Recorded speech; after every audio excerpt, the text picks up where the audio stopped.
Hello दोस्तों, नमस्कार। अभी की सबसे बड़ी खबर आ रही है। पीओके के लोग बनना चाहते हैं भारतवासी, तेजी से जोर पकड़ रही विलय की डिमांड। साथ ही चीन की दुखती रग है लक्षद्वीप। भारत ने यूं ही नहीं बनाया सैन्य अड्डा जटायु। ड्रैगन का भी मालदीव में खतरनाक प्लान। जी हाँ दोस्तों, साथ ही साथ आपको बताएंगे यूएई में बना भव्य मंदिर तो पाकिस्तानी लड़कियों को आया गुस्सा, निकाली भड़ास, कहा यह तो कयामत की निशानी है। पूरा वक्तव्य आपको सुनाएंगे दोस्तों, बताएंगे कैसे। लोकसभा और विधानसभा चुनाव के लिए निर्वाचन आयोग ने मांगे 3,40,000 जवान, सबसे ज्यादा बंगाल में होगी तैनाती। जी हाँ दोस्तों, बताएंगे क्यों फैसला लिया गया है बंगाल के लिए चुनाव आयोग ने। दोस्तों सारी जानकारियां बताएंगे, बस आप लोग आराम से बने रहेगा वीडियो के अंत तक। और खबरों में आगे बढ़ने से पहले भारत देश का दिल से समर्थन करते और बंगाल में बदलाव को जरूरी मानते और मानते जंगल राज खत्म होना चाहिए, तो इस वीडियो को लाइक करके, चैनल को सब्सक्राइब करके, बेल आइकन दबा के कमेंट में जय हिंद जरूर कहिएगा। चलते हैं पहली बड़ी खबर की तरफ, जहां पर पीओके से सबसे बड़ी खबर, सबसे बड़ा समाचार। पीओके के लोग बनना चाहते हैं भारतवासी। जी हाँ, तेजी से जोर पकड़ रही विलय की डिमांड। आपको बताते हैं भारत और पाकिस्तान एक साथ आजाद हुए, लेकिन भारत तरक्की में बहुत आगे निकल गया, लेकिन पाकिस्तान अभी भी आतंकवाद, हिंसा, गरीबी के कारण पिछड़ता ही गया। ऐसे में पाकिस्तान द्वारा अवैध रूप से कब्जा किए गए पीओके के लोग भारत में मिलना चाहते हैं। जी हाँ दोस्तों, ये पीओके के लोग चाहते हैं कि पाकिस्तान में उनकी जिंदगी नर्क के समान है। ऐसे में वे जल्द से जल्द भारत में शामिल होना चाहते हैं। वहाँ भारत में विलय की मांग दिन प्रतिदिन जोर पकड़ती जा रही है। दोस्तों पाकिस्तानी सेना की तरफ से जान के खतरे की वजह से ब्रिटेन में निर्वासन में रह रहे पीओके निवासी अजमत अयूब मिर्जा ने बताया है कि रोज पीओके से सैकड़ों लोग पूछते हैं कि आखिर कब तक उन्हें पाकिस्तानी सेना के अत्याचार सहने पड़ेंगे। मीडिया रिपोर्ट्स के अनुसार पीओके के लोगों का कहना है कि वे आधिकारिक रूप से भारत के निवासी हैं और अब हकीकत में भारत में मिलने के लिए और इंतजार नहीं कर सकते। जी हाँ दोस्तों, ये जानकारी खुद पीओके के निवासी ने दिया है कि पाकिस्तान की सेना से तंग आ चुकी है पीओके की जनता पूरे तरीके से परेशान हो चुकी है पाकिस्तान से, और वो किसी भी कीमत पर अब भारत के साथ विलय चाहते हैं। वो भारत के नागरिक बनना चाहते हैं और उन्होंने बता दिया है कि वो फेडअप हो चुके हैं, ऊब चुके हैं पाकिस्तानी सेना के प्रताड़ना से, अत्याचार से। जी हाँ दोस्तों, मिर्जा ने यहाँ तक कहा है कि पाकिस्तानी हुक्मरान पीओके को आजाद कश्मीर कहते हैं, लेकिन यहाँ के लोग के हालात गुलामों से भी बद से बदतर है। दशकों से आजादी के नाम पर पाकिस्तानी सेना पीओके में दमन कर रही है और कश्मीर में आतंक फैला रही है। अब लोगों को समझ आने लगा है कि जो मुल्क खुद आर्थिक बर्बादी के मुहाने पर बैठा है, वो भला उनका क्या फायदा कर पाएगा, क्या विकास कर पाएगा, क्या भला कर पाएगा। जी हाँ, ऐसे में कश्मीर में धर्म के नाम पर जो जहर फैलाया गया था, उसका असर भी खत्म होने लगा है। और एक पते की बात आपको ये भी बता दें कि पीओके में दोस्तों जो कश्मीर दिवस मनाया गया था 5 फरवरी को,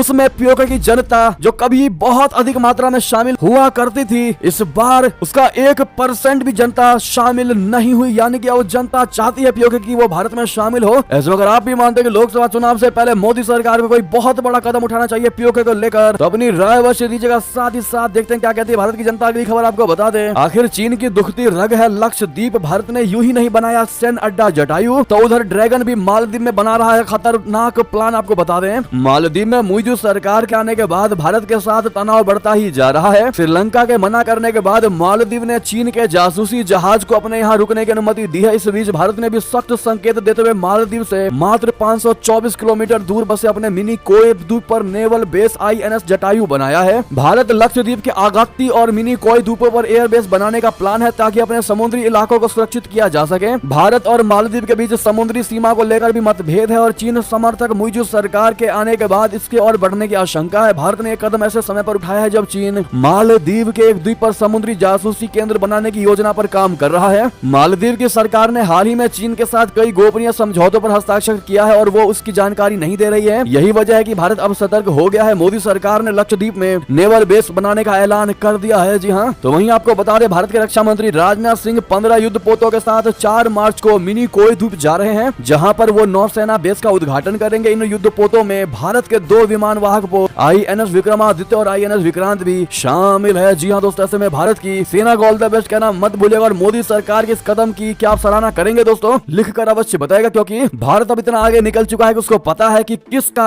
अल्टरनेटिव मुझे क्या बनाना चाहिए और कहां बनाना चाहिए। ये बेहतर तरीके से हमारी सरकार जानती है, भारत की सरकार जानती है। बहरहाल दोस्तों, इस पर आपकी राय तो बनती है। नेक्स्ट खबर आपको बता दें, भारत से पंगा लेकर बुरा फंसा मालदीव, हुआ दिवालिया। जी हाँ दोस्तों, सही सुना आपने, भारत और मालदीव के बीच चल रहा विवाद जग जाहिर है। लेकिन अभी की जो सबसे बड़ी खबर निकलकर सामने आई है वो ये है कि खुद मालदीव ने डिक्लेयर किया है दोस्तों कि वो दिवालिया हो गया है। जी हाँ, आप ये ट्वीट देख पा रहे होंगे फ्रंटल फोर्स का। कुछ देर पहले ही आई एक रिपोर्ट के अनुसार मालदीव दिवालिया हो गया है। जी हाँ, आपने बिल्कुल सही सुना, मालदीव ने IMF यानी इंटरनेशनल मॉनेटरी फंड से अपनी स्थिति साझा करते हुए दिवालियेपन की जानकारी दी है। जी हाँ, मालदीव ने दिवालिया होने के बाद अब IMF से बेल आउट लोन लेने की मांग की है। भारत से पंगा लेने के बाद पहले से जूझ रही मालदीव की अर्थव्यवस्था को और भी झटका लगा और बात अब दिवालियेपन तक आ गई है। ऐसे में स्थिति को सुधारने के लिए मालदीव ने IMF से कर्ज मांगा है। जब दोस्तों चाइना के साथ साइन करने पर ही मालदीव कंगाल या यूं कह लें दिवालिया हो गया है उसका, और जब चाइना के साथ काम शुरू होगा मालदीव का, तो आप समझ सकते हैं मालदीव बचेगा भी कि नहीं, उसकी भी कोई गारंटी नहीं है। बहरहाल अगर आप भी मानते हैं कि भारत के साथ पंगा लेकर वाकई मालदीव ने बहुत बड़ी गलती की है और अपने ही पैर पर कुल्हाड़ी मारी है, तो अपनी राय अवश्य दीजिएगा। अगली खबर आपको बता दें जहां पर ये तो कयामत की निशानी है। जी हाँ दोस्तों, ये बात हम नहीं, यूएई में बना भव्य मंदिर तो पाकिस्तानी लड़कियों ने कही है, गुस्से में भड़ास निकाली है। बता दें यूएई के अबू धाबी में भव्य हिंदू मंदिर का बनना और फिर भारतीय प्रधानमंत्री का इसका उद्घाटन करना कई पाकिस्तानियों को पसंद नहीं आया है। पाकिस्तान की लड़कियों ने मंदिर बनने पर प्रतिक्रिया देते हुए ये तक कह दिया है कि ये भविष्य में कुछ बुरा होने की आहट है। पाकिस्तान की यूट्यूबर निमरा ने अपने चैनल निमरा अहमद ऑफिशियल के लिए वहां की लड़कियों से बात की। उन्होंने जब अबू धाबी में नरेंद्र मोदी के कार्यक्रम और मंदिर उद्घाटन के वीडियो दिखाए तो कई चौंकाने वाले रिएक्शन मिले हैं। पाकिस्तान की लड़कियों ने अबू धाबी में बने मंदिर पर रिएक्शन देते हुए कहा है कि ऐसा नहीं होना चाहिए था, क्योंकि यूएई पूरी तरह से मुस्लिम आबादी वाला मुल्क है, ना कि हिंदुओं का देश। जी हाँ दोस्तों, निमरा से बात करते हुए एक पाकिस्तानी महिला ने कहा कि हिंदुओं से देश में मंदिर का बनना समझ में आता है, लेकिन इस्लामिक मुल्क में ये ठीक नहीं। जहाँ तक मैं जानता हूँ इस तरह का वाकया होना कयामत की निशानी है। बोले तो इस्लामी आस्था के अनुसार दुनिया खत्म हो जाने का दिन है, ऐसा कहा गया है। एक और लड़की ने यहाँ तक कह दिया कि नरेंद्र मोदी और उनकी सरकार धार्मिक पहचान रखती है, ऐसे में वो भारत में भी नए मंदिर बना रहे हैं और विदेशों में भी मंदिरों पर उनका ध्यान है। ऐसे में दोस्तों इन पाकिस्तानी लड़कियों का आपका क्या जवाब होगा, कमेंट में लिखकर अवश्य बताइएगा,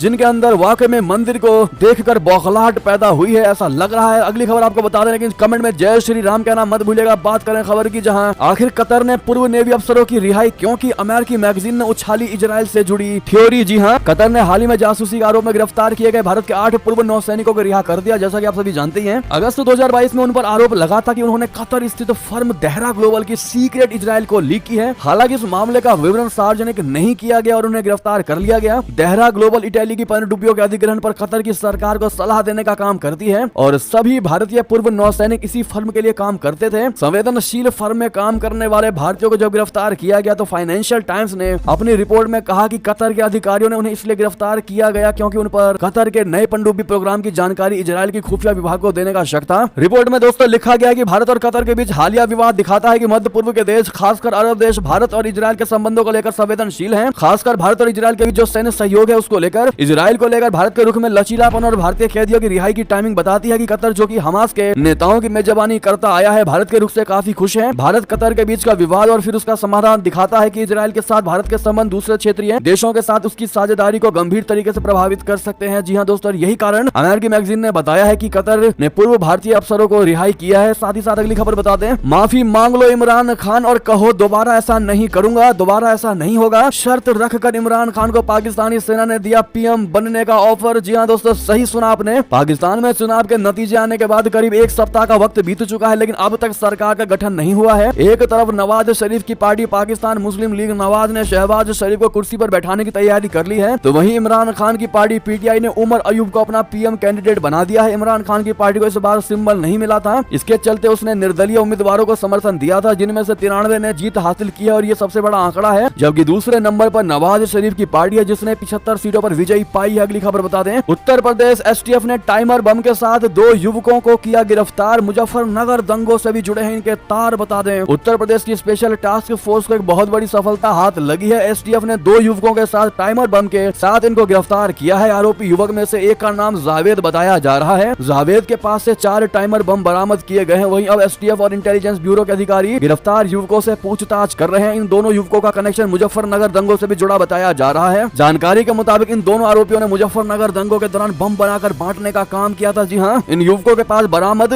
बम को डिफ्यूज करने के लिए मेरठ से बम निरोधक दस्ते को बुलाया जा रहा है। जी हाँ, अगली खबर बता दें, लोकसभा और विधानसभा चुनावों के लिए इलेक्शंस के लिए निर्वाचन आयोग ने मांगे 3.5 लाख के आसपास जवान, सबसे ज्यादा बंगाल में होगी इनकी तैनाती। बता दें, भारत में कुछ ही दिनों बाद लोकसभा चुनाव 2024 का आयोजन किया जाना है। आप सभी जानते ही हैं, चुनाव का समय आ रहा है। लोकसभा चुनाव के साथ ही आंध्र प्रदेश, ओडिशा, सिक्किम तथा अरुणाचल प्रदेश में विधानसभा चुनाव का भी आयोजन किया जाएगा। आप सभी को बता दें कि भारत का आम चुनाव दुनिया का सबसे बड़ा लोकतांत्रिक चुनाव माना जाता है। एरिया की बात करें, जनसंख्या की बात करें या फिर लोकसभा सीट सीटों को ध्यान में रखते हुए चुनाव में हर बार बड़े स्तर पर सुरक्षा कर्मियों की आवश्यकता पड़ती है और इस बार भी इलेक्शन कमीशन ने केंद्रीय गृह मंत्रालय से इलेक्शन के लिए जरूरी जवानों की संख्या साझा कर दी है। 3.5 लाख के आसपास, बोले तो 3,40,000 जवानों की मांग की है। तो वहीं पीटीआई की रिपोर्ट के मुताबिक आयोग की ओर से पश्चिम बंगाल में चरणबद्ध तरीके से सीएपीएफ की अधिकतम 920 कंपनियां तैनात किए जाने की उम्मीद है। एक कंपनी में 100 जवान होते हैं। इसके बाद जम्मू कश्मीर में 635, छत्तीसगढ़ में 360, बिहार में 295, उत्तर प्रदेश में 252 और आंध्र प्रदेश, झारखंड तथा पंजाब प्रत्येक में 250 कंपनियां तैनात की जाएंगी। बता दें कि सीएपीएफ में CRPF, BSF, CISF, ITBP, SSB और एनएसजी के जवान शामिल होते हैं। बहरहाल दोस्तों, आपको ये जानकारियां कैसी लगी कमेंट में लिखकर अवश्य बताइएगा। और दोस्तों, आप लोग शेयर नहीं करते हो वीडियो को, कृपया करके शेयर कर दिया करो। सभी से रिक्वेस्ट है और खबर कैसी लगी कमेंट में लिखकर जरूर बताइएगा। और इसी प्रकार के नए अपडेट्स को पाने के लिए चैनल को सब्सक्राइब करना बिल्कुल मत भूलिएगा, जो पहली बार आए हमारे चैनल पर। और वीडियो को लाइक करके चैनल को सब्सक्राइब करके बेल आइकन दबा के कमेंट में जय हिंद जरूर कहिएगा। मिलता है अगली बड़ी खबरों में। बहुत बहुत धन्यवाद।